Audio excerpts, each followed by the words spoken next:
10 থেকে 60 পর্যন্ত যে সকল মৌলিক সংখ্যার একক স্থানীয় অঙ্ক 9 তাদের সমষ্টি কত হবে।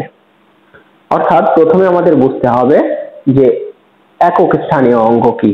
একটা সংখ্যার শেষ অঙ্কটাকেই বলা হয় একক স্থানীয় অঙ্ক। তাহলে বলা হচ্ছে যে 10 থেকে 60 পর্যন্ত সংখ্যা যাদের একক স্থানীয় অঙ্ক 9, অর্থাৎ শেষ অঙ্কটা হচ্ছে 9 হবে। তাহলে 10 থেকে শুরু করে 60 পর্যন্ত শেষ অঙ্কে 9 আছে এরকম সংখ্যা কি কি? এরকম সংখ্যা হচ্ছে 19, 29, 39, 49 এবং 59। তাহলে এই সংখ্যাগুলো আমরা পেলাম।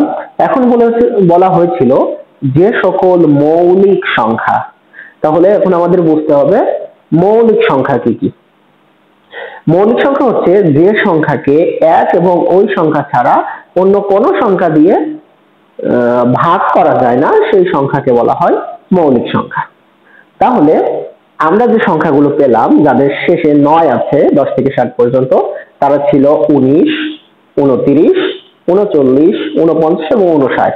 তাহলে এই সংখ্যাগুলোর ভিতরে মৌলিক কারা? প্রথম সংখ্যাটা হচ্ছে 19।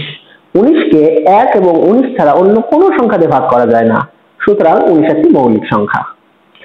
এরপরে ছিল 29। 29 কে 1 এবং 29 ব্যতীত অন্য আর কোনো সংখ্যা দিয়ে ভাগ করা যায় না, তাহলে 29 ও হবে মৌলিক সংখ্যা। এরপর ছিল 39। 39 কে 1 এবং 39 ছাড়াও 3 এবং 13 দিয়ে ভাগ করা যায়, সুতরাং 39 মৌলিক সংখ্যা হবে না।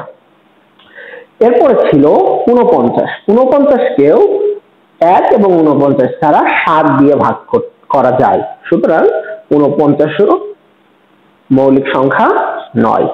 এবং 59, হ্যাঁ 59 কে 1 এবং 59 ছাড়া অন্য কোনো সংখ্যা দিয়ে ভাগ করা যায় না, সুতরাং 59 একটা মৌলিক সংখ্যা।